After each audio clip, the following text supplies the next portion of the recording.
너희 모든 나라들아 여호와를 찬양하며 너희 모든 백성들아 그를 찬송할지어다. 우리에게 행하신 여호와의 인자하심이 크시고 여호와의 진실하심이 영원함이로다. 할렐루야. 사랑의 주님, 오늘도 변함없는 사랑으로 우리를 인도하시사 하루의 첫 시간 주 앞에 나와 예배를 열게 하시니 감사합니다. 예배자로서 오늘도 주께서 주신 사명 온전히 감당함으로 말미암아 주실 은혜의 풍성히 누리고 나누는 삶 감당하며 살아갈 수 있도록 인도하여 주옵소서. 오늘 한날의 삶 주께 맡기오며 예수 그리스도의 이름으로 기도드립니다. 아멘. 찬송가 405장 찬송하시겠습니다.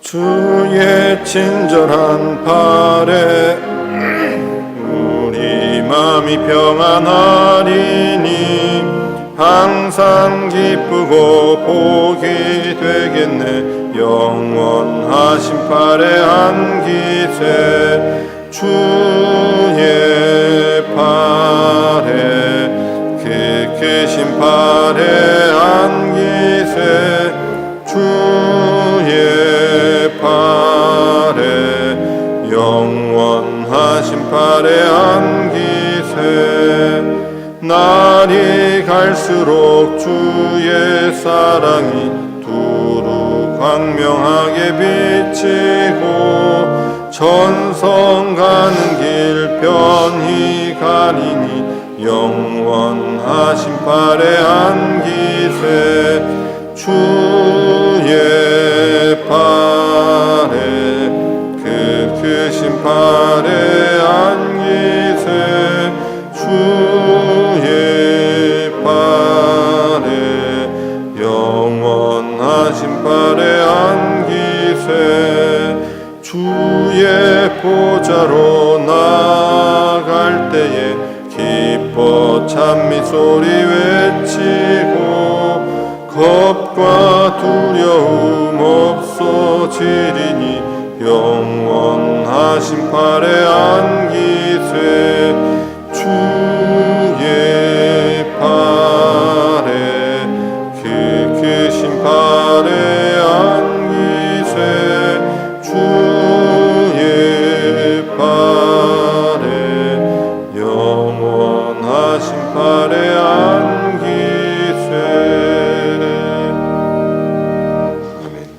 하나님 말씀 사무엘하 10장 말씀입니다. 한 절씩 교독하시겠습니다. 그 후에 암몬 자손의 왕이 죽고 그의 아들 한운이 대신하여 왕이 되니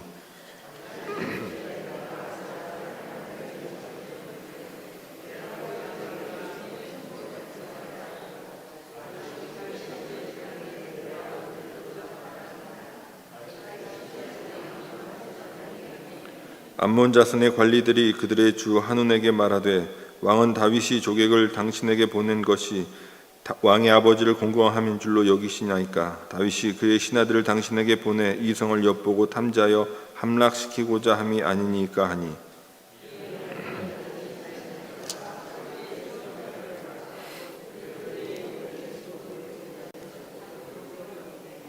사람들이 이 일을 다윗에게 알리니라. 그 사람들이 크게 부끄러워하므로 왕이 그들을 맞으러 보내 이르기를 너희는 수염이 자라기까지 여리고에서 머물다가 돌아오라 하니라.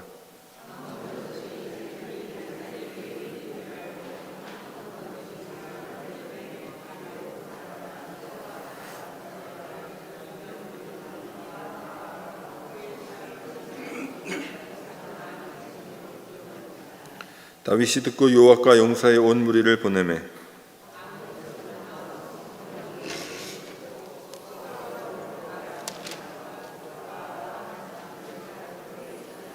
요압이 자기와 맞서 앞뒤에 친 적진을 보고 이스라엘의 선발한 자 중에서 또 엄선하여 아람 사람과 싸우려고 진치고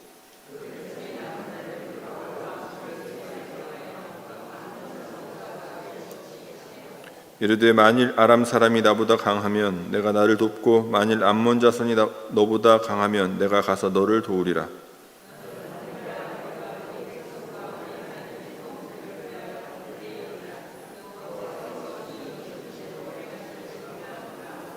요압과 그와 함께한 백성이 아람 사람을 대항하여 싸우려고 나아가니 그들이 그 앞에서 도망하고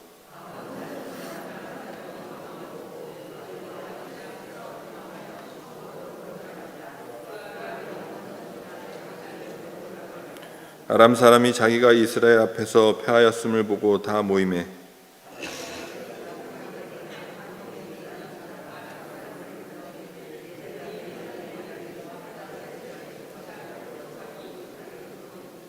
어떤 사람이 다윗에게 알림해 그가 온 이스라엘을 모으고 요단을 건너 헬람의 이름에 아람 사람들이 다윗을 향하여 진을 치고 더불어 싸우더니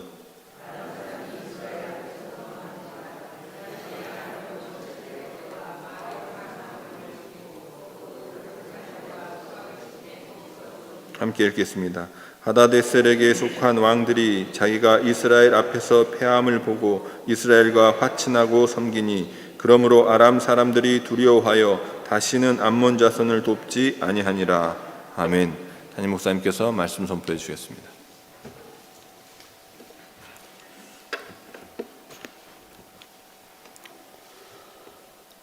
마라나타, 오늘 또 예수님과 함께 동행하는 하루가 되기를 주의 이름으로 축복합니다. 세상의 모든 싸움과 다툼이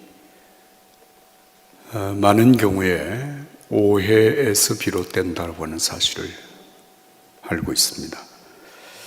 이 오해라고 하는 것은 눈에 보이는 현실, 이 상황에 대하여서 잘못 판단한다라고 하는 것이죠.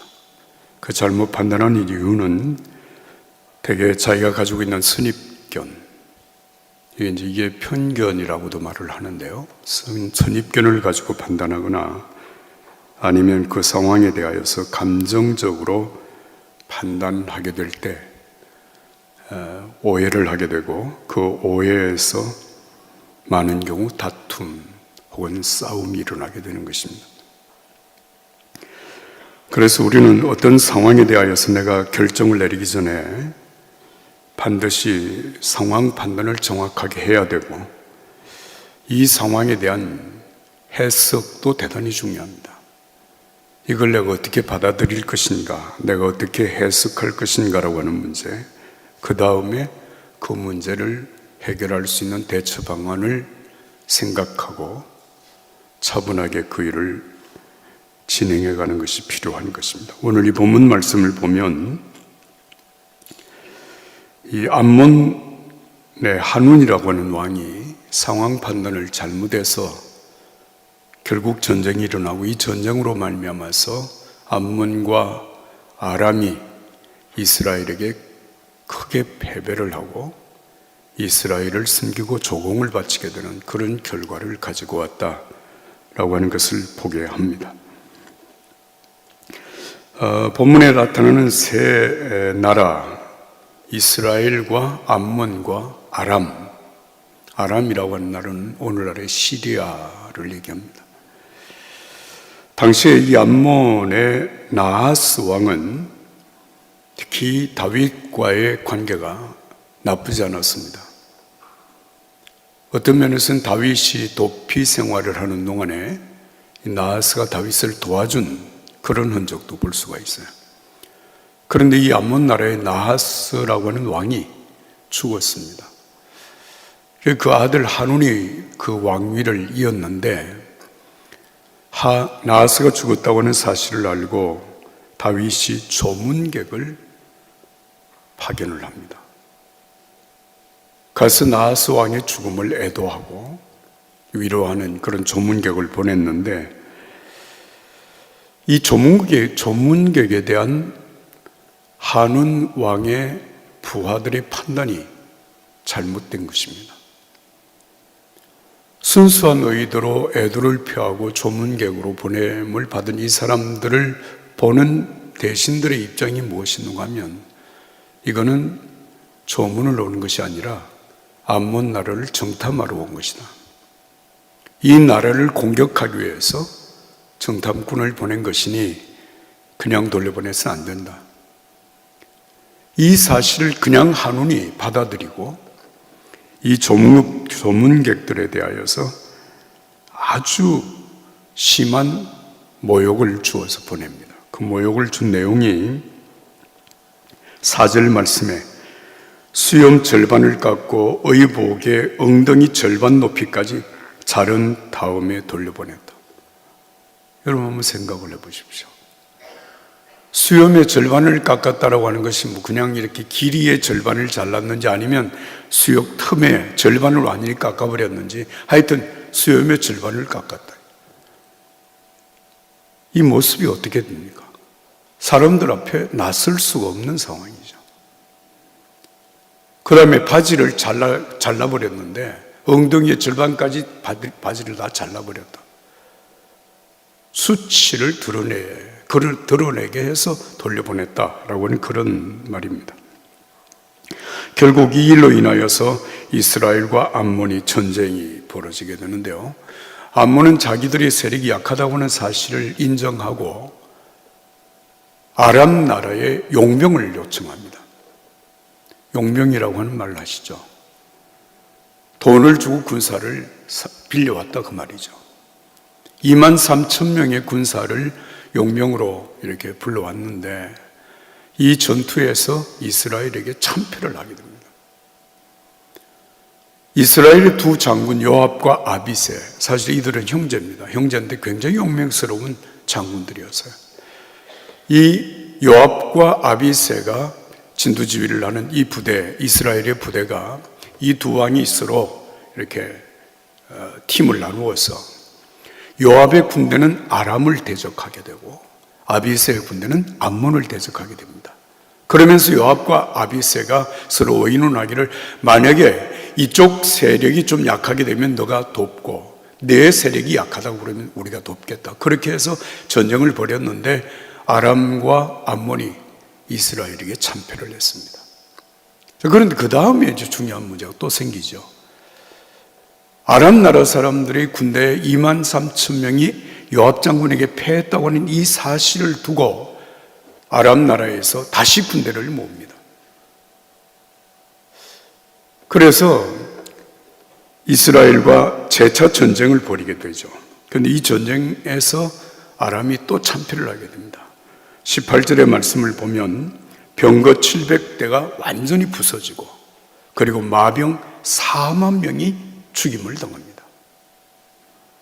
그러니까 첫 번째 용병으로 가서 싸웠던 것보다 훨씬 더 큰 피해를 입고 아람이 재기할 수 없을 만큼 참패를 당하고 결국 이스라엘을 섬기게 되는, 조공을 바치게 되는 결과를 가지고 왔다라고 하는 것이 오늘 이 본문의 말씀입니다. 자, 여러분, 이런 경우에 아람의 2차 전쟁, 아람과 이스라엘과의 이 전쟁, 사실은 이게 2차 전쟁이라 할 것도 없습니다. 암몬과 이스라엘의 전투에 저들은 용병을 보냈었는데 그 용병이 패했다고 하는 사실 때문에 그 상황을 감정적으로 대처를 한 거죠. 그래서 이스라엘과 재차 전쟁을 벌여서 아주 완전히 나라가 망하는 결과를 가지고 오게 되었다라고 하는 것이 오늘 본문의 중요한 말씀입니다.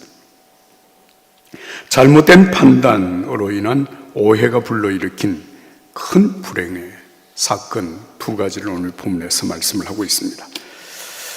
여러분, 우리가 기도해야 될 이유가 있습니다.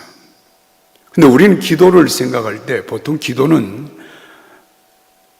적을 물리쳐 달라고 하는 기도, 아니면 적을 이길 수 있는 힘을 달라고 하는 기도를 하기가 쉽습니다. 그런데 그보다 우선적으로 해야 될 기도가 있습니다. 하나님 앞에서 내 자신을 정직하게 돌아보는 기도가 필요한 것입니다. 그리고 그 상황을 내가 어떻게 판단해야 될는지 하나님 앞에 기도하는 그 자세가 필요한 것입니다. 다윗의 기도가 그러했습니다. 적군이 쳐들어오게 되면 그 일을 놓고 하나님 앞에 먼저 기도했습니다. 그 기도할 때 다윗은 하나님, 저 적군을 물리칠 수 있게 해달라고, 아니면 적군을 망하게 해달라고 기도하기 전에 하나님, 이 전쟁을 내가 해야 됩니까? 이걸 물었단 말이죠. 이게 무슨 말입니까? 이긴다고 하는 그 자체가 중요하지만 그보다 더 중요한 것은 이 전투를 내가 어떻게 해야 되냐, 왜 해야 되느냐, 이 전투를 꼭 내가 해야 됩니까? 싸워야 됩니까? 라고 하는 것을 하나님 앞에 묻고 또 묻고, 그리고 하나님의 응답이 충분히 내게 정확하다고 하는 사실을 알고 그때에서 행동에 나서게 된단 말이에요.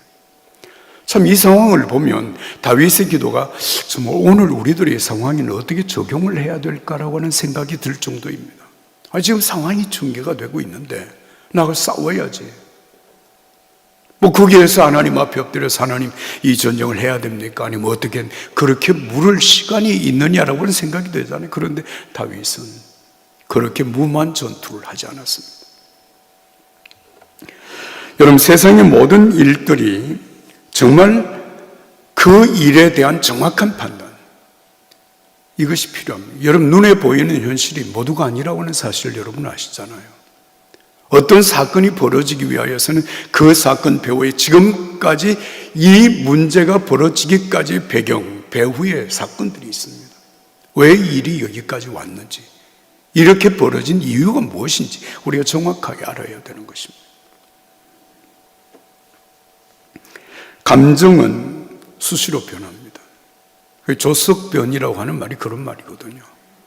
사람의 기분이 여러분 항상 동일하지 않습니다. 같은 사건을 두고도 오늘 이렇게 생각했다가 내일 저렇게 생각할 수 있는 것이 인간의 감정입니다. 감정을 따라서 판단하게 되어지면 문제가 심각한 결과를 가져올 수도 있다는 것입니다. 여러분, 결국 예수님을 십자가에 못 박은 사건도 따지고 보면 왜곡이었습니다. 잘못된 판단이었습니다. 왜냐하면 유대인들이 기대했던 메시아는 여러분 십자가를 지는 메시아가 아니었습니다.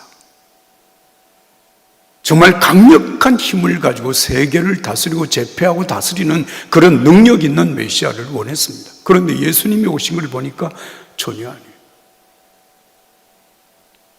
자기들이 기대에 맞지 않는다고 하는 사실 때문에 결국 예수님을 십자가에 못 박는 결과를 가져왔거든요. 여러분 아시잖아요.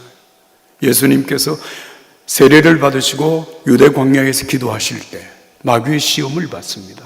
그 시험의 내용이 무엇입니까?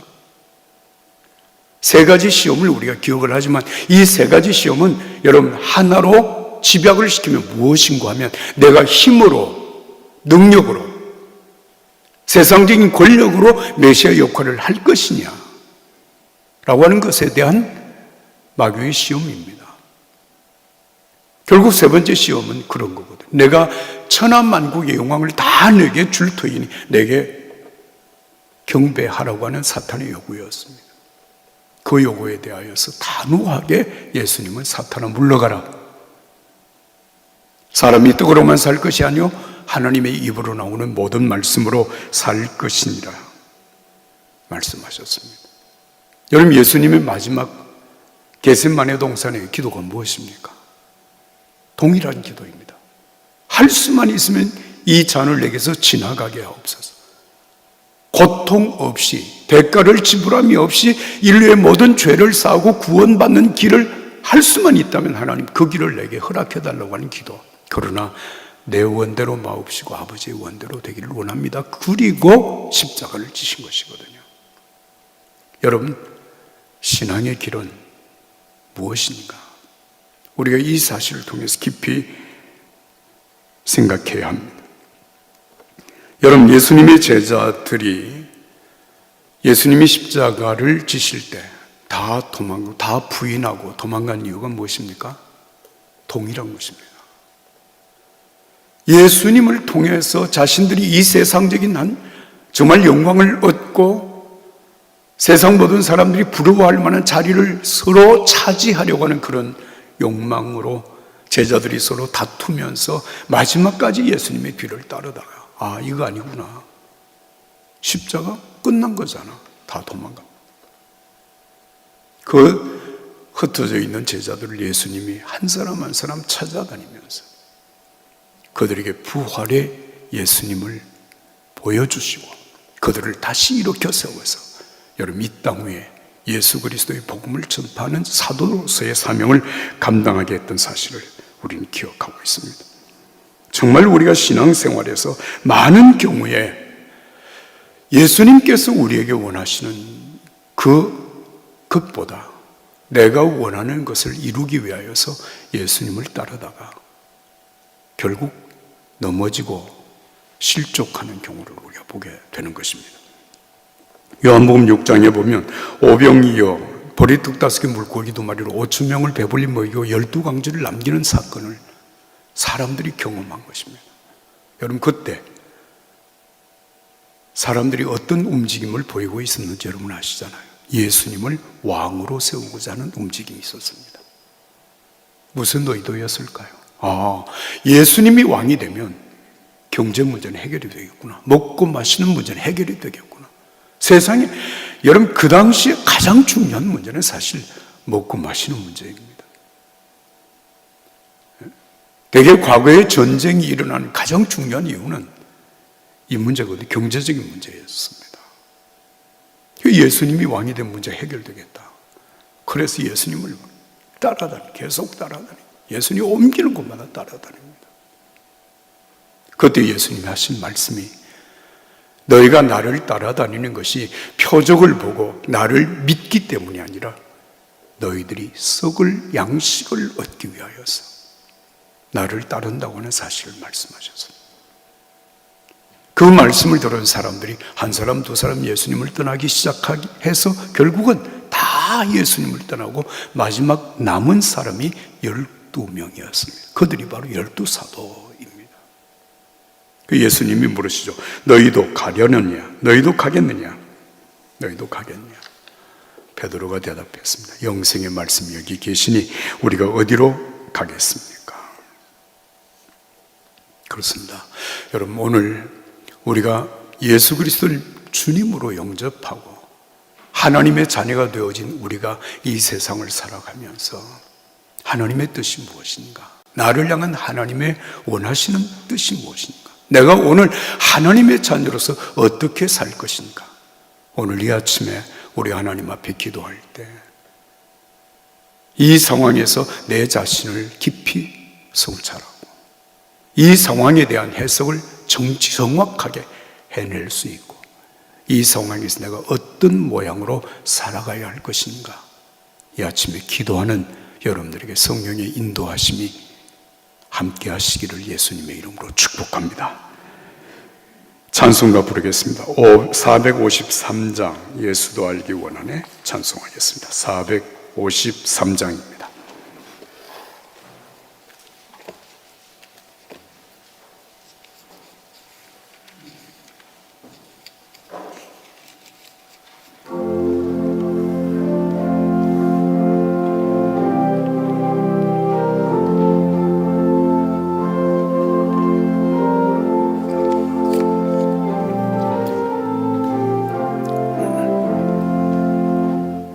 예수도 알기 원하네. 크고도 넓은 은혜와 대속해 주신 사랑을 간절히 알기 원하네.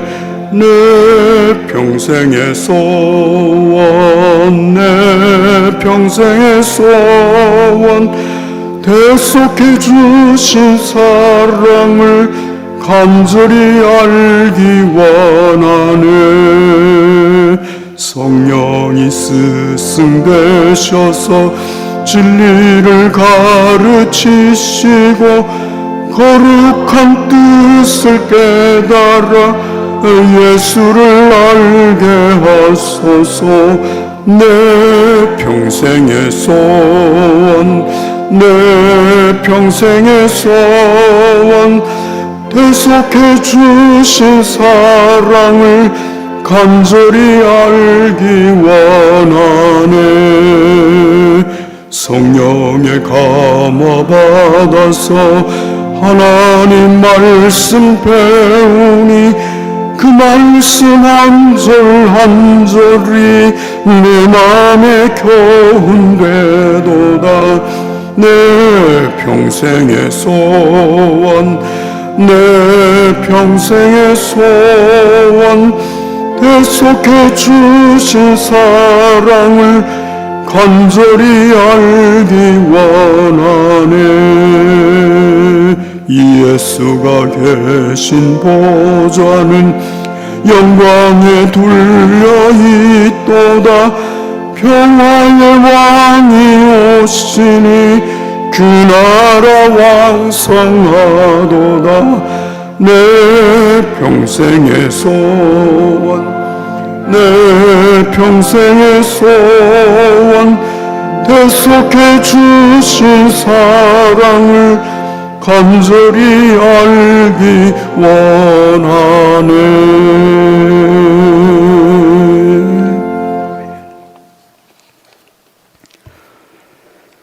거룩하신 하나님 아버지, 감사합니다. 하루를 시작하는 이 첫 시간, 새벽을 깨워 주의 전으로 달려나와 기도함으로 예수님과 함께 하루의 삶을 시작하게 하여 주시오니 감사합니다. 우리가 세상의 일들을 시작하기 전 먼저 하나님 앞에 내 자신을 드리는 이 새벽 제단에 주여 성령으로 기름 부어 주시옵소서. 주여 은혜로 충만케 하여 주시옵소서. 하나님의 말씀이 우리의 삶의 길이 되게 하시고 그 하나님의 말씀을 따라 사는 성도의 거룩한 삶이 오늘 내게서 이루어지게 하여 주시옵소서. 하나님 아버지, 눈에 보이는 상황이 전부가 아님을 알게 하시고 하나님 편견이나 선입견, 감정적인 대처로 일을 그르치는 일이 없도록 주여 우리를 붙들어 주옵소서. 성령이여 인도하여 주시옵소서. 정말 하나님의 성령의 인도하심을 따라 바르게 분별하고 바르게 판단하고 바르게 대처하고 살아갈 수 있는 주의 성도들의 삶이 되게 하여 주시옵소서. 오늘 또 하나님 앞에 올려드린 귀한 예물이 있습니다. 1,000번째 예물을 받으시옵소서. 우리 가정이 3대 믿음을 이어가게 하소서. 우리 교회가 처음 사랑을 이어가게 하소서. 대한민국이 하나님의 나라와 하나님의 의를 이어가게 하옵소서. 거룩하신 하나님, 정말 우리의 마음에 간절한 소원을 담아 하나님 앞에 올려드리는 이 예물을 통하여 하나님의 뜻 이 땅에 이루어지게 하시고 또한 살아오는 성도들에게 복을 주시어 하나님 땅에 사는 날 동안 베풀며 나누며 구제하며 살아가기에 부족함이 없도록 은혜 위에 은혜를 더하여 주시옵소서. 하나님, 네팔의 진화학교를 건립하고 하나님의 사람들을 양성하기를 원하는 우리의 기도를 들으시고 주여 은혜로 인도하소서. 주의 뜻 이루어지게 하여 주시옵소서. 내일은 거룩한 주의 날입니다. 흩어져 있는 우리 믿음의 가족들이 주의 날을 기억하고 하나님 앞에 나와 예배하는 거룩하고 복된 주일이 되게 하여 주시옵소서. 주 우리 하나님을 찬양합니다. 오늘도 흩어져 사는 우리 종교의 가족들 눈동자와 같이 지켜 보호하여 주시옵소서. 코로나19 재확산의 염려와 두려움에서 우리를 건져주시고 하나님, 이제는 회복의 은혜를 주옵소서. 함께 하시는 주님을 찬양하오며 우리를 구원하신 주 예수 그리스도의 이름으로 기도하옵나이다. 아멘. 하늘에 계신 우리 아버지여, 이름이 거룩히 여김을 받으시오며 나라가 임하시오며 뜻이 하늘에서 이루어진 것 같이 땅에서도 이루어지이다. 오늘 우리에게 일용할 양식을 주시옵고 우리가 우리에게 죄 지은 자를 사하여 준 것 같이 우리 죄를 사하여 주시옵고 우리를 시험에 들게 하지 마시옵고 다만 악에서 구하시옵소서. 나라와 권세와 영광이 아버지께 영원히 싸움나이다. 아멘. 이제 우리 다 같이 주여 한 목소리로 부르고 기도하고 나가시겠습니다.